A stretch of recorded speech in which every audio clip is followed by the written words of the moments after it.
Hello students, आज हम start करेंगे चैप्टर मर्चेंट बैंकिंग, जो है आपके subject financial institutions and markets में से, जो मैंने लिया है बुक में से, जो बुक है published by Mahavir publication and authored by doctor F C. Sharma. Merchant banking, merchant banks क्या होते हैं? These are the issue houses which help, mainly इनका काम क्या है? हेल्प करना। ये इंडिविजुअल कोई ट्रेड नहीं करते हैं, सर्विसेज प्रोवाइड करते हैं। कौन सी services? For flotation of new companies, planning of project, provide advice and consultancy to clients. किस तरह की एडवाइस देते हैं? फाइनेंशियल, टेक्निकल, मैनेजरियल मैटर्स के ऊपर मर्चेंट बैंक्स एडवाइस देते हैं। और ये हेल्प करते हैं for reconstruction of business, for revaluation of assets and liabilities and for matters relating to mergers, takeovers and acquisitions. देखो, इनिशियली जब मर्चेंट बैंकिंग आया था तो मर्चेंट बैंकिंग का मेन जो होता है फंक्शन, दैट इज़ इशू में हेल्प करना। जब भी कंपनीज़ अपना कोई इशू लाना चाहती हैं तो उसकी सारी फॉर्मेलिटीज़ पूरा करना, इशू को फुली सब्सक्राइब कराना, ये सब चीज़ें। लेकिन धीरे धीरे मर्चेंट बैंकर्स के फंक्शंस काफ़ी इंक्रीज़ हो गए हैं। तो बेसिक फंक्शन क्या था इनका? Marketing of securities of company. Now उससे रिलेटेड क्या था?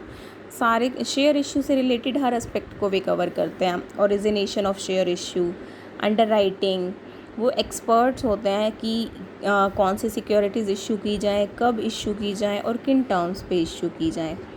मर्चेंट बैंकिंग टर्म अलग अलग देशों में अलग अलग नाम है इसका। यूके में कहते हैं accepting and issuing houses, USA के अंदर इन्वेस्टमेंट बैंकिंग। यूके के अंदर मर्चेंट बैंकिंग वर्ड कहाँ से आया? फ्रॉम द मर्चेंट्स मतलब व्यापारी, ऐसे व्यापारी who started business of financing there, जिन्होंने फाइनेंस का काम शुरू कर दिया। लेटर ऑन उन्होंने एक एसोसिएशन बनाई, merchant banking and securities house associations, ठीक है, जिसका काम था शॉर्ट टर्म और लॉन्ग टर्म लोन देना। लेकिन आज के दिन मर्चेंट बैंक्स कई तरह की सर्विसेज देते हैं। Issue management, portfolio management, underwriting of new shares, asset management, share transfer agents, trustees etcetera. India के अंदर मर्चेंट बैंकिंग फॉरेन बैंक्स ने ही इंट्रोड्यूस किया था। इंडियन बैंक्स ने इस फील्ड में एंट्री की 1970 के अंदर। कुछ एक रीज़न्स हैं कि मर्चेंट बैंकर्स का कुछ स्पेशल ही रोल है। मर्चेंट बैंकर्स का स्पेशल रोल क्यों है? क्योंकि इंडस्ट्रियलाइजेशन बढ़ रहा है और जैसे जैसे इंडस्ट्रीज़ बढ़ेंगी उनकी फाइनेंशियल नीड्स बढ़ेंगी, और फाइनेंशियल नीड्स पूरी कहाँ से होंगी? जब वो अपनी सिक्योरिटीज़ इशू करेंगी और पब्लिक वो सिक्योरिटीज़ खरीदेगी। तो उसके बीच में मीडिएटर का काम कौन करता है? Merchant bankers. और मर्चेंट बैंकर्स क्या करते हैं? Need for encouragement of small and medium industrialists, जिनको स्पेशलिस्ट सर्विसेज चाहिए। गवर्नमेंट ने रूल्स और प्रोसीजर्स जो हैं वो कॉम्प्लेक्स कर दिए हैं इशू के।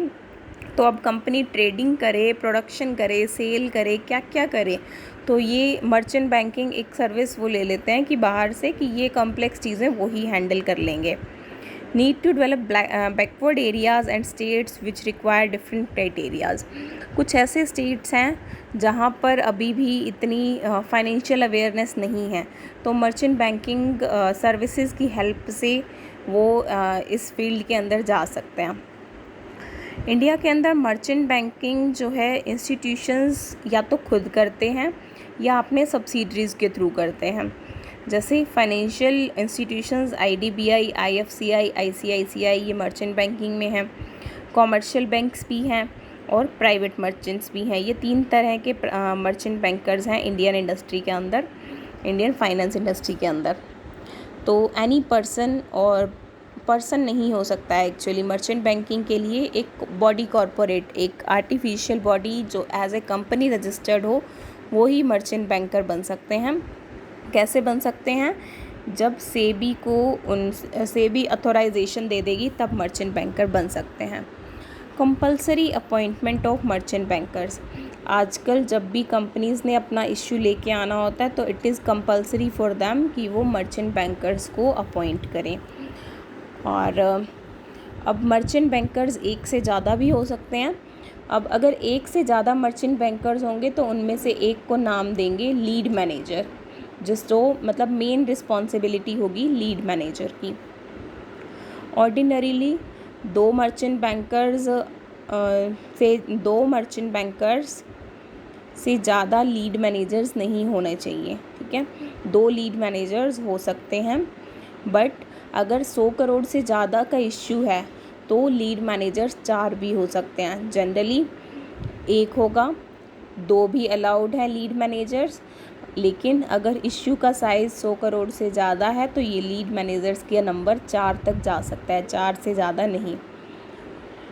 स्पेसिफिक रिस्पॉन्सिबिलिटी हर एक लीड मैनेजर की जो भी होंगी, जैसे 2 हैं तो पहले की क्या क्या रिस्पॉन्सिबिलिटीज़ होंगी, दूसरे की क्या क्या रिस्पॉन्सिबिलिटीज़ होंगी, ये पहले ही सबमिट करना पड़ेगा सेबी को इश्यू से पहले ही कि ये लीड मैनेजर ये सब करेगा, ये लीड मैनेजर ये सब करेगा।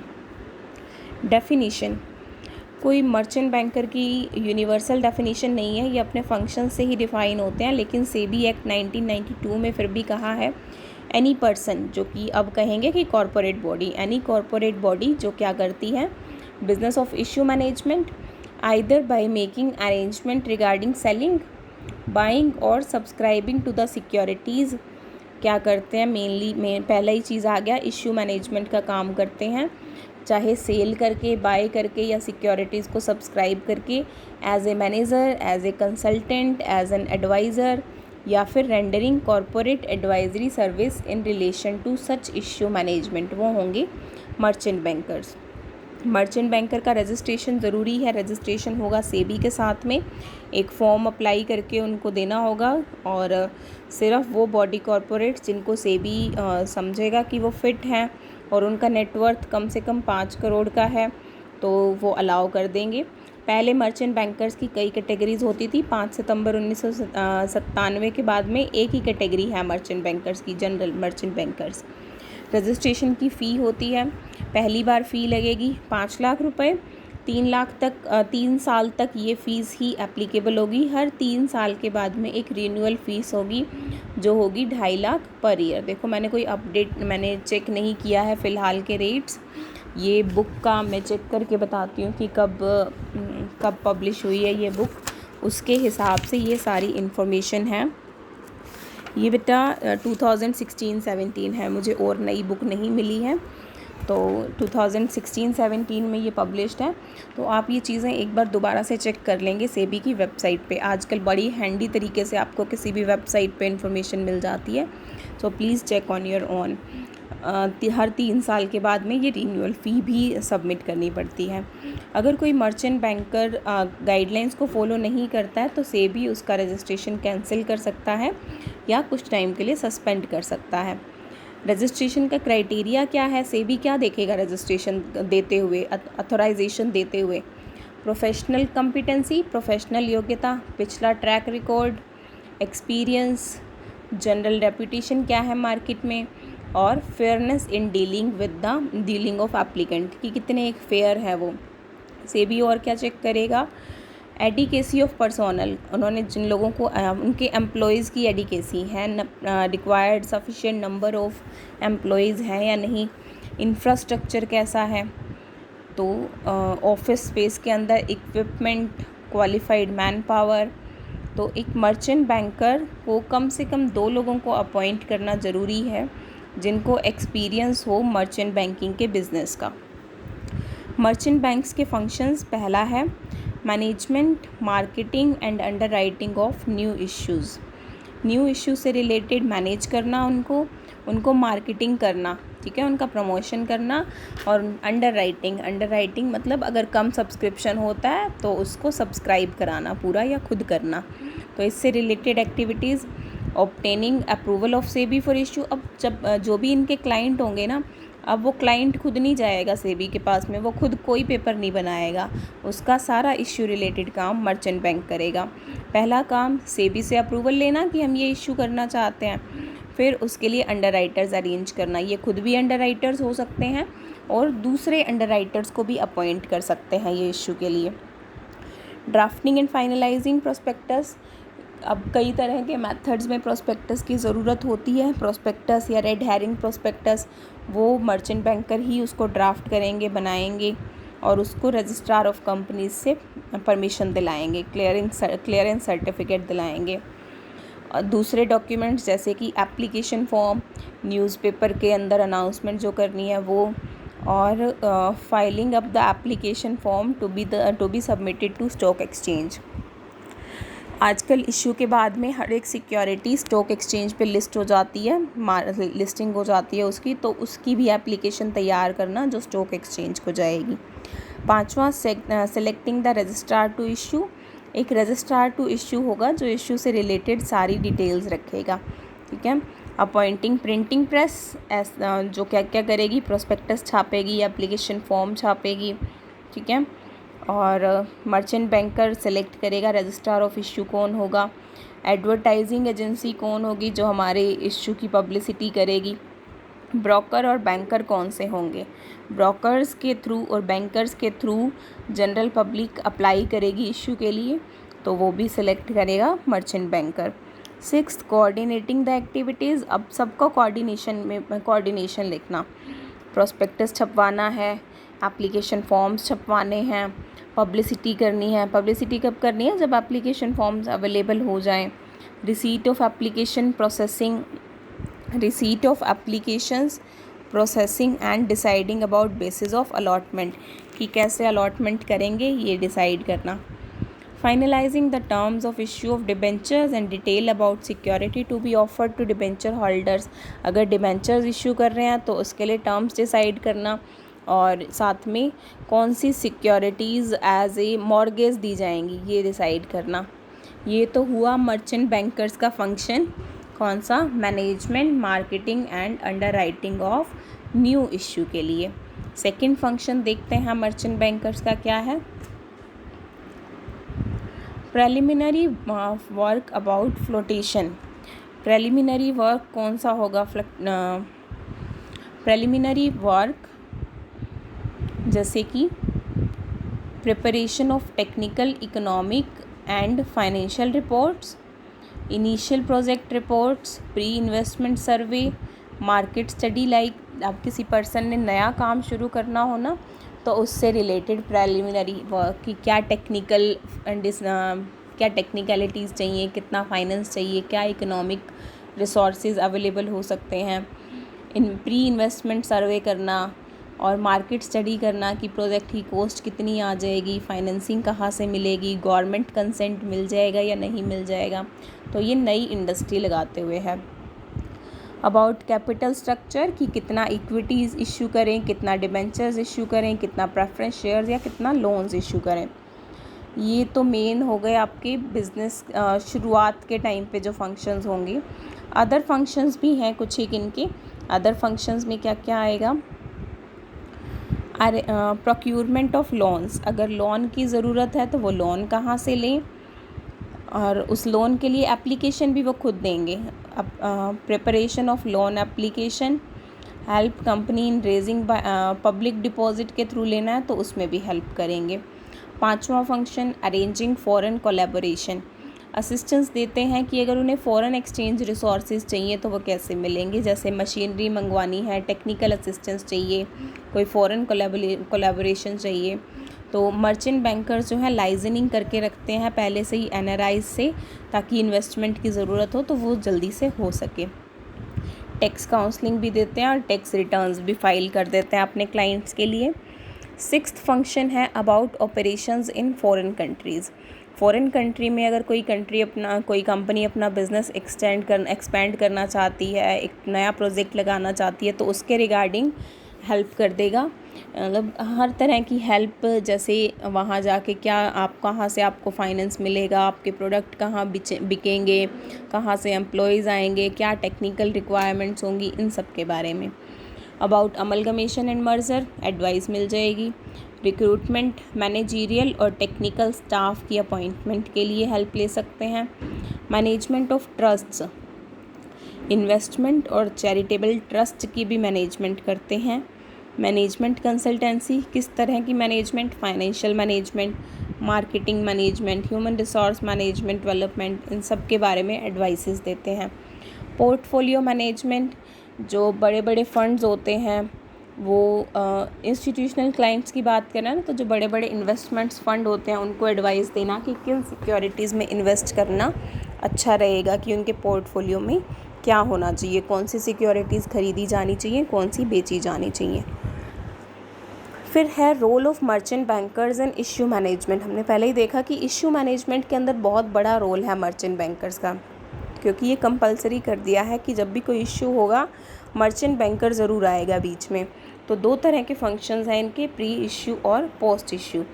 Pre issue signing off memorandum of understanding, ये किस किस के बीच में होगा? कंपनी और मर्चेंट बैंकर आपस में पहले एक मेमोरेंडम ऑफ अंडरस्टैंडिंग को साइन करेंगे, जिसमें लिखा होगा कि मर्चेंट बैंकर्स की क्या रिस्पॉन्सिबिलिटीज़ हैं, क्या उसके दायित्व या ऑब्लिगेशंस हैं। Obtaining project appraisal report, merchant banker project appraisal report लेगा। रिपोर्ट के अंदर क्या क्या होगा? फाइनेंशियल, टेक्निकल और मार्केट फिजिबिलिटी ऑफ प्रोजेक्ट, की जो प्रोजेक्ट कर रहे हैं वो कितना एक फिजिबल है, या कितना एक फिजिबल का मतलब एग्जैक्टली मुझे हिंदी तो नहीं ध्यान, बट फिजिबल मीन्स कि कितना एक एप्लीकेबल है वो। डिटरमाइनिंग कैपिटल स्ट्रक्चर, इक्विटी और डिबेंचर, मतलब डिफरेंट टाइप ऑफ सिक्योरिटीज़ का रेशियो डिटरमाइन करना। प्राइसिंग, इश्यू का प्राइस डिटरमाइन करना। ही गिव सजेशंस अबाउट प्राइसिंग, क्योंकि बाद में फिर प्राइसिंग का प्रॉब्लम जनरेट होता है। एडवाइसिंग अबाउट मीटिंग्स, जब एक कंपनी सिक्योरिटीज़ इशू करना चाहती है तो कई तरह की मीटिंग्स होल्ड करनी पड़ती हैं। बोर्ड ऑफ डायरेक्टर्स की मीटिंग, जनरल शेयर होल्डर्स की मीटिंग, तो उन सब के बारे में एडवाइस कौन दे देता है? Merchant banker. Appointment of various functionaries, functionaries क्या क्या चाहिए इशू के लिए? Registrar to issue, banker to issue, broker to issue, legal adviser, ये सब सॉलिसिटर्स, ये सब के बारे में, ये सब की अपॉइंटमेंट कौन करेगा? Merchant banker. Preparation of prospectus, ये भी लीड मैनेजर या मर्चेंट बैंकर ही देखेगा कि प्रोस्पेक्टस के अंदर क्या क्या इन्फॉर्मेशन डालनी है, सारी इन्फॉर्मेशन होनी चाहिए, सेबी की गाइडलाइंस के अंदर होना चाहिए, सेबी से उसको अप्रूव करना और फिर रजिस्ट्रार ऑफ कंपनी के पास में इसको जमा कराना। मर्चेंट बैंकर का ही काम है ये देखना कि ये सारी फॉर्मेलिटीज़ टाइम पे कंप्लीट हो जाएं, एप्लीकेशन फॉर्म और दूसरे डॉक्यूमेंट्स भी टाइम पे प्रिंट हो जाएं। फाइनलाइजेशन ऑफ कलेक्शन सेंटर, फिर मर्चेंट बैंकर डिसाइड करेगा कि एप्लीकेशन फॉर्म्स कहाँ पर एक्सेप्ट होंगे। आजकल ऑनलाइन होता है, but still wait a second,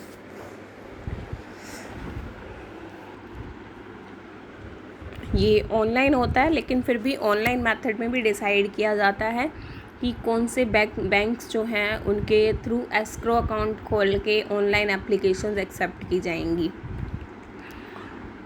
इसके बाद है लॉन्चिंग द इशू, जब सब लीगल फॉर्मेलिटीज़ पूरी हो जाती हैं उसके बाद इशू को लॉन्च किया जाता है, मतलब उसकी पब्लिसिटी की जाती है। न्यूज़पेपर में एडवर्टीज़मेंट देते हैं, रेडियो में, टीवी में, ब्रोकर्स के through.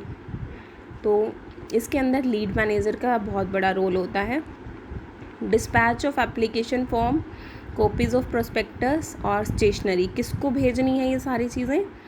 To collecting banks acting as collection centres, जिन बैंक, अगर हमारी कोई एप्लीकेशन फॉर्म्स फिज़िकल फॉर्म में आती हैं तो उनको ये सब स्टेशनरी सप्लाई करना। Ensuring receipt of promoters contribution, अब एक रिक्वायरमेंट है कि प्रमोटर्स कुछ ना कुछ प्रमोटर्स ज़रूर कंट्रीब्यूट करेंगे इश्यू में, वो कुछ ना कुछ शेयर्स ज़रूर लेंगे, तो वो प्रमोटर्स का कंट्रीब्यूशन आना चाहिए और इसका एक सर्टिफिकेट सीए बना के देगा कि प्रमोटर्स का कंट्रीब्यूशन मिल गया है, उसके बाद ही सब्सक्रिप्शन ओपन हो सकता है और वो सीए जो सर्टिफाई करेगा उसको सेबी के पास में जमा कराना होगा। मर्चेंट बैंकर देखेगा कि ये सारी फॉर्मेलिटीज़ पूरी हो चुकी हैं। अब देखो मर्चेंट बैंकर ने इतना काम करना होता है और वो सिर्फ एक कंपनी के लिए नहीं करना होता, वो कई कंपनी के लिए एक ही टाइम पे ये सारा काम कर रहे हो सकते हैं। तो एक मर्चेंट बैंकर के साथ में काफ़ी सारे एम्प्लॉयज़ जुड़े हुए होते हैं जो अलग अलग प्रोजेक्ट को देखते हैं, मिलजुल के सब कोऑर्डिनेट करके हैंडल करते हैं। एक सिंगल पर्सन नहीं हो सकता है। दैट इज़ वाई आजकल merchant bankers as a corporate हैं, कंपनीज़ हैं, registered companies. Report on application money collected, अब हर दिन जितने दिन भी इशू ओपन रहेगा डेली बेसिस पे बैंकर्स इंफॉर्मेशन देंगे कि कितनी एप्लीकेशन मनी आई है। तो ये सब इन्फॉर्मेशन जो है सेबी को देनी होती है और इसकी पब्लिक अनाउंसमेंट भी करनी होती है। जब भी इशू क्लोज़ करना होता है उसकी पब्लिक अनाउंसमेंट ज़रूरी होती है। ये तो थे मर्चेंट बैंकर के प्री इशू से पहले के फंक्शंस। पोस्ट इशू के फंक्शंस क्या हैं? Ensuring receipt of minimum subscription. अब कंपनीज एक्ट कहता है कि कम से कम 90% सब्सक्रिप्शन होगा तभी शेयर अलॉट कर सकते हैं, अदरवाइज़ नहीं। तो कौन इस इशू को फुली सब्सक्राइब करा देता है? Under writers. अगर पब्लिक सब्सक्राइब नहीं करती तो वो शेयर्स अंडर राइटर ले लेते हैं, इसीलिए अंडर राइटर्स अपॉइंट किए जाते हैं। यहाँ था ना अपॉइंटमेंट ऑफ वेरियस फंक्शनरीज, इसमें नहीं है, लेकिन इससे पहले अलग से ही पॉइंट आ गया था अपॉइंटिंग द अंडर राइटर, या खुद अंडर राइटर बन सकते थे। तो जब एक बार सब्सक्रिप्शन पूरा हो जाएगा उसके बाद deciding the basis of allotment. अब मान लो सब्सक्रिप्शंस अगर ज़्यादा एप्लीकेशंस आ गए हैं, 5 टाइम सब्सक्रिप्शन हो गया है, तो अलॉटमेंट का डिसीज़न कैसे लेंगे? सेबी के नॉमिनेटेड पब्लिक रिप्रेजेंटेटिव के साथ में बैठ के लेंगे। रीजनल स्टॉक एक्सचेंज का कोई पर्सन भी हम उनसे भी कंसल्ट कर सकते हैं अलॉटमेंट का बेसिस को फाइनल करने से पहले। फिर जब ये फाइनल हो जाए तो हम डिसाइड कर लेते हैं कि किसको तो अलॉटमेंट लेटर और शेयर सर्टिफिकेट भेजना है और किसको हमने एप्लीकेशन मनी वापस भेजनी है, वो काम करना। फिर पब्लिक अनाउंसमेंट करना कि अलॉटमेंट कैसे किया है, कितने एप्लीकेशंस आए थे और शेयर सर्टिफिकेट्स कब तक डिस्पैच हो जाएंगे। अब आजकल ऑनलाइन है तो ये ऑनलाइन ही डीमैट अकाउंट में शेयर्स ट्रांसफ़र हो जाते हैं। Securing listing at stock exchange. जब इशू कंप्लीट हो गया है, सिक्योरिटीज़ जनता के पास पहुंच गई हैं, उसके बाद में वो सिक्योरिटीज़ की लिस्टिंग होती है स्टॉक एक्सचेंज के अंदर। Difference between merchant banking and commercial banking. देखो दोनों चीज़ें बिल्कुल अलग हैं। कॉमर्शियल बैंक्स जहां हम जाते हैं डेली बेसिस पे पैसे जमा कराते हैं, पैसे निकलवाते हैं, जिनके ATMs हैं, ठीक है। तो पहला डिफरेंस ही है सर्विसेज प्रोवाइडेड के बेस पे। ये लोग तो पैसा जमा करते हैं, उधार देते हैं, ये क्या करते हैं? इश्यूज़ मैनेज करते हैं, कई तरह की एडवाइसेस देते हैं। ये बड़ी बड़ी कंपनीज़ के साथ डील करते हैं, ये जनरल पब्लिक के साथ में। ये बड़े कॉमर्शियल सेंटर्स में हैं इनके ऑफिसेज, इनके तो हर शहर हर गांव के अंदर हैं। ये इनका बिज़नेस ब्रोकरेज का, सर्विस प्रोवाइडिंग का है, ये प्रॉपर बैंकिंग सर्विस के हैं। इनके ऊपर रेगुलेशन किसका है? मिनिस्ट्री ऑफ फाइनेंस का और सेबी का। और कमर्शियल बैंक्स कौन रेगुलेट करता है? RBI। मर्चेंट बैंक डीलर्स और सब ब्रोकर्स में क्या डिफरेंस है? देखो सबसे बड़ा जो डिफरेंस है, मर्चेंट बैंक्स जो हैं वो न्यू इश्यू से रिलेटेड काम करते हैं और ब्रोकर और डीलर्स मेनली एग्जिस्टिंग सिक्योरिटीज़ में, कि पुराने से सेकेंडरी मार्केट में सिक्योरिटीज़ की ख़रीद बेच से रिलेटेड होता है और वहाँ से वो कमीशन अर्न करते हैं। वो कोई नई सिक्योरिटीज़ के फ्लोटेशन में रिलेटेड नहीं होते। इंडिया में मर्चेंट बैंकिंग का बिज़नेस कौन कर रहे हैं?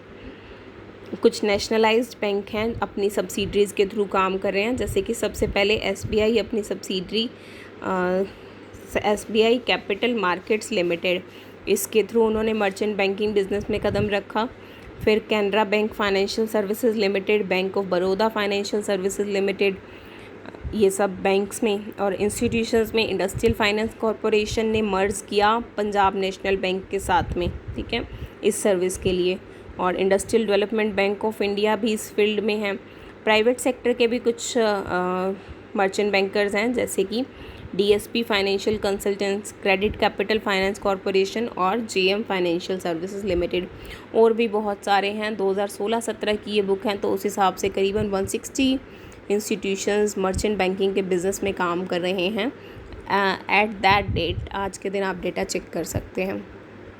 Services provided by merchant banks. अब देखिए घुमा फिरा के वापस वहीं आ गए हैं। हम इतने सारे फंक्शंस पढ़ चुके हैं, तो वही तो हैं services provided by merchant banks. Help in flotation of new company, नई कंपनी बनानी है उसके फ्लोटेशन में। Reduction in time and cost of issue of capital. अब ये क्या होते हैं? एक्सपर्ट हो जाते हैं, इन्हें पता है क्या काम करना है, कहाँ से प्रोस्पेक्टस छपवाएं, कहाँ से हम एप्लीकेशन फॉर्म छपवाएं, किससे कौन सी सर्विसेज ले लें। तो यहाँ पे काफ़ी कॉस्ट कटिंग हो जाती है क्योंकि वो एक्सपर्ट हैं और टाइम भी कम लगता है। क्योंकि एक कंपनी ने तो अपना इश्यू कई सालों में एक बार लाना है, लेकिन मर्चेंट बैंकर्स का तो ये रोज़ का काम है, तो वो एफिशिएंट होते हैं, इसलिए टाइम और कॉस्ट कम में कर देते हैं काम। Help in under writing work. Guidance about time, ये गाइड कर देते हैं कि कब इशू किया जाए, कौन सी सिक्योरिटीज़ इशू की जाए। आ गया था पहले ही, कैपिटल स्ट्रक्चर डिटरमाइन करने में हेल्प करते हैं। Guidance about legal formalities already read कर चुके हैं। प्रोस्पेक्टस टाइम पे छपवाना, सेबी के पास में भेजना, डिफरेंट टाइप्स ऑफ डॉक्यूमेंट्स हैं उसको पूरा करना, गाइडेंस करना मर्जर और टेक ओवर को लेकर के। रोल एज ए कोऑर्डिनेटर, किस तरह का coordinator of large number of institutions, agencies और फाइनेंशियल सब में कोऑर्डिनेशन मैनेज करते हैं। कंपनी में, सेबी में, कंपनी में अंडरराइटर में, कंपनी में ब्रोकर में, कंपनी में स्टॉक एक्सचेंज में, तो ये सब कोऑर्डिनेशन का काम ही तो कर रहे हैं। Authorised activities of merchant bankers, management of issue, providing corporate advisory services, work of underwriting, providing portfolio management services, act as manager, consultant and advisor for the issue of securities। Merchant banker की responsibilities क्या क्या होंगी? Prospectus के बारे में है कि जो भी गाइडलाइंस हैं उसके ऊपर पूरा उतरना चाहिए prospectus. For timely allotment and refunds, जो शेयर एप्लीकेशंस आई हैं उनसे रिलेटेड अलॉटमेंट्स टाइम पे होने चाहिए। जिनको अलॉटमेंट नहीं हो रहा उनको एप्लीकेशन मनी टाइम पे रिफ़ंड मिलना चाहिए। इशू पार्टिसिपेशन इन अंडरराइटिंग, एक मर्चेंट बैंकर जो लीड मैनेजर का काम कर रहा है उसको कम से कम 5% की अंडरराइटिंग ऑब्लिगेशन लेनी होगी। देखो वो अलग से तो अंडरराइटर अपॉइंट करते ही हैं, लेकिन 5% शेयर्स की अंडरराइटिंग उन्हें भी लेनी पड़ेगी। इन्फॉर्मेशन प्रोवाइड करना सेबी को, कोई भी डॉक्यूमेंट रिटर्न जब भी वो मांगे, ठीक है। Code of conduct for merchant bankers by SEBI, SEBI ने कुछ एक कोड ऑफ कंडक्ट दिया कि ये सब होना चाहिए इनके व्यवहार के अंदर, अदरवाइज़ क्या होगा, उनको पेनल्टी पॉइंट लगेंगे। और जब एक साथ 8 पेनल्टी पॉइंट्स लग जाते हैं तो सेबी उनके अगेंस्ट पीनल एक्शन ले सकता है। तो कौन से हैं वो code of conduct? Dealing with clients के साथ कैसे डील करना है, इंटीग्रिटी, डिग्निटी और फेयरनेस के साथ में। अपनी सारी ऑब्लिगेशंस जो हैं वो प्रोफेशनली पूरी करनी है, बेस्ट पॉसिबल एडवाइस देनी है क्लाइंट्स को, उनकी इंक्वायरीज और कंप्लेंट्स को अटेंड करना है, कोई ग्रीवेंसेस हैं तो उनको एड्रेस करना है, कोई मिसलीडिंग क्लेम नहीं करने हैं, ठीक है। कोई ट्रू या फिर इनएडिकेट इन्फॉर्मेशन या मिसलीडिंग इन्फॉर्मेशन नहीं करनी है, और कोई अगर रिस्क है तो उसके बारे में भी क्लाइंट्स को बताना है। क्लाइंट्स के बीच में डिस्क्रिमिनेशन नहीं करना चाहिए, कोई कन्फ्लिक्ट ऑफ इंटरेस्ट हो तो उसको अवॉइड करना चाहिए, या है तो उसका डिस्क्लोज़र करना चाहिए कि ये यहाँ पर है कि आपके और मेरे इंटरेस्ट सेम नहीं है इसमें। Not to disclose confidential information about clients, अब यहाँ पे मर्चेंट बैंकर्स को बहुत ज़्यादा कॉन्फिडेंशियल इन्फॉर्मेशन मिल जाती है क्लाइंट्स की, तो उसकी रिस्पॉन्सिबिलिटी बनती है कि वो इन्फॉर्मेशन को लीक ना करे, सीक्रेट रखे। Investor informed of change of status of merchant banker, अगर कोई मर्चेंट बैंकर का रजिस्ट्रेशन कैंसिल हो गया है, सस्पेंड हो गया है, तो अपने क्लाइंट को बताना ज़रूरी है। Not to indulge in unfair competition, fair competition में ही इंडल्ज होना है, ऐसे नहीं करना कि अपने प्राइसेस घटा दिए कि दूसरे मर्चेंट बैंकर्स का काम घट जाए, तो unfair means of competition adopt नहीं करना है। मर्चेंट बैंकिंग एक्टिविटीज़ को दूसरी एक्टिविटीज़ से सेपरेट रखना है। कोई अनट्रू स्टेटमेंट सेबी को नहीं भेजना, यानी कि सेबी को जो भी डॉक्यूमेंट भेज रहे हैं वो ट्रू होने चाहिए हैं, कोई फॉल्स नहीं होना चाहिए। अबाइड बाय लॉ को पूरा फॉलो करना है, लॉ जैसे कह रहा है वैसे ही काम करना चाहिए। Not to render investment advice, तो मर्चेंट बैंकर का काम जो है वो एडवाइस देना नहीं है, ठीक है। अनलेस ही डिस्क्लोजेज इज, अगर अब कोई भी अंडरराइटर अगर कोई इन्वेस्टमेंट एडवाइस देगा तो साथ में अपना इंटरेस्ट बताओ कि आपका क्या इंटरेस्ट है इसके अंदर। कॉम्पिटेंट पर्सनस को एम्प्लॉयमेंट देना, ताकि they should also ensure that senior managers have access to all relevant information, merchant banking company के सीनियर मैनेजर्स के पास में सारी इन्फॉर्मेशन होनी चाहिए कंपनी की। फाइनेंशियल मार्केट के क्राइम्स में नहीं जाना, कोई फॉल्स मार्केट नहीं क्रिएट करनी, कोई मैनिपुलेशन नहीं करनी, कोई अनपब्लिश्ड इन्फॉर्मेशन को बढ़ावा नहीं देना है। प्रॉपर बुक्स ऑफ अकाउंट्स और रिकॉर्ड मेंटेन करने हैं। और हर एक मर्चेंट बैंकर अपना जो है half yearly unaudited financial result भेजेगा सेबी को टू मॉनिटर कि वो कैपिटल एडिकेसी नॉर्म्स पूरा कर रहे हैं या नहीं कर रहे हैं। और सारी बुक्स ऑफ अकाउंट्स, रिकॉर्ड्स और डॉक्यूमेंट्स कम से कम 5 साल तक मेंटेन करने हैं, यानी कि जब भी कुछ होता है तो 5 साल तक का पुराना डेटा मांगा जा सकता है। डिस्क्लोजर टू सेबी को क्या क्या चीज़ें डिस्क्लोज करनी है।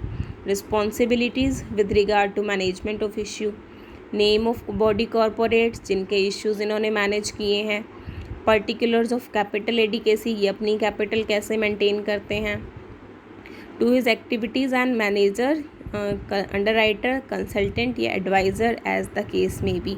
इन सब एक्टिविटीज़ से रिलेटेड सारी डिटेल्स इन्होंने सेबी को दे के रखनी है। इंस्पेक्शन बाय सेबी कभी भी इंस्पेक्शन कर सकते हैं बुक्स ऑफ अकाउंट्स का, रिकॉर्ड्स का या डॉक्यूमेंट्स का। Appointment of compliance certificate, compliance officer को अपॉइंट करेंगे जिसकी रिस्पॉन्सिबिलिटी क्या होगी, वो देखेंगे कि मर्चेंट बैंकर सेबी के रूल्स फॉलो कर रहे हैं या नहीं कर रहे। सेबी की नोटिफिकेशन, गाइडलाइंस, इंस्ट्रक्शंस सबके बेसिस पे काम होना चाहिए। और मर्चेंट बैंकर का कोई कंट्रोल नहीं होगा कंप्लायंस ऑफिसर के ऊपर। कंप्लायंस ऑफिसर को पूरी फ्रीडम होगी क्योंकि वो एक्चुअली सेबी के पार्ट पे काम कर रहा है।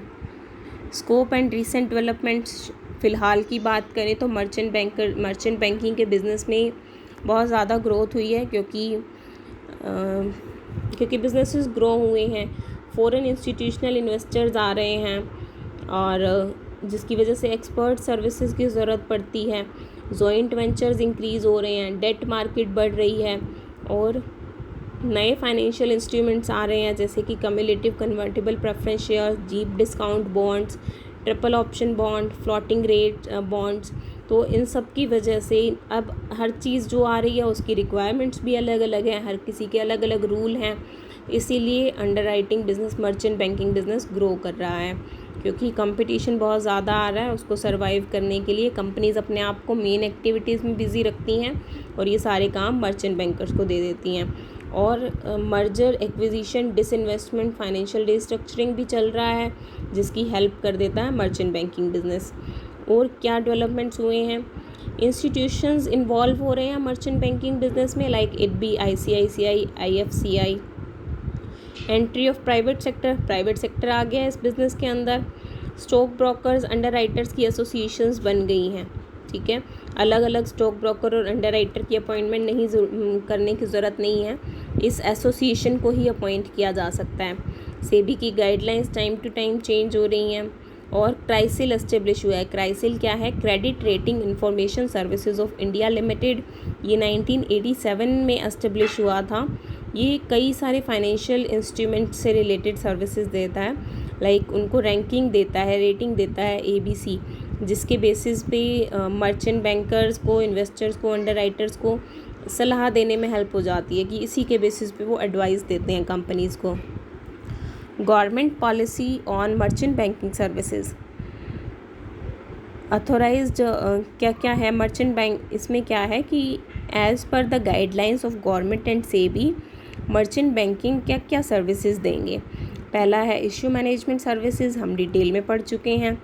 Corporate adviser services, corporate adviser services में क्या क्या आएंगी, valuation of equity and business, advice on merger and acquisition, advice on business and financial restructuring, privatisation से रिलेटेड एडवाइस और rehabilitation advice for weak units, यानी कि कोई कंपनीज वीक हैं, लगातार लॉस में जा रही हैं, तो वो कैसे दोबारा से खुद को खड़ा करें, उससे रिलेटेड। और advice on sale of assets, बेचें नहीं बेचें, कहाँ बेचें, इससे रिलेटेड। और क्या सर्विसेज हैं, underwriting services, portfolio management services, manager, consultants and advisers of the issue, इस तरह की सर्विसेज देते हैं। एक रह गया है, यहाँ आ गया प्रोजेक्ट एडवाइजरी सर्विसेज, जैसे कि एक प्रोजेक्ट लगाने वाली है कोई भी कंपनी तो क्या सर्विसेज लेगी वो मर्चेंट बैंकिंग की। रिव्यू ऑफ फिजिबिलिटी की, जो प्रोजेक्ट सोच रहे हैं क्या वो एप्लीकेबल है, क्या वो प्रॉफिटेबल रहेगा। की प्रोजेक्ट कॉन्ट्रैक्ट्स, क्या उसके मेन एरियाज़ हैं, कहाँ काम करना चाहिए। फॉरेन पार्टनर्स और इन्वेस्टर्स को आइडेंटिफाई करना, फाइनेंशियल प्लान बनाना और फाइनेंशियल पॉइंट्स पे एडवाइस देना।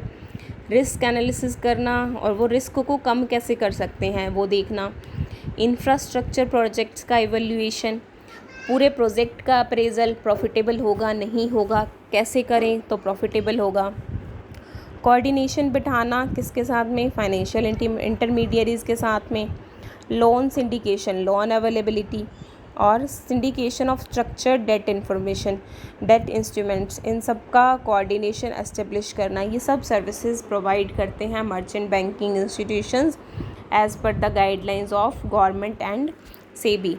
This is all about merchant banking. In case you have any issue, any query, you can discuss with me or leave a comment. Thank you very much.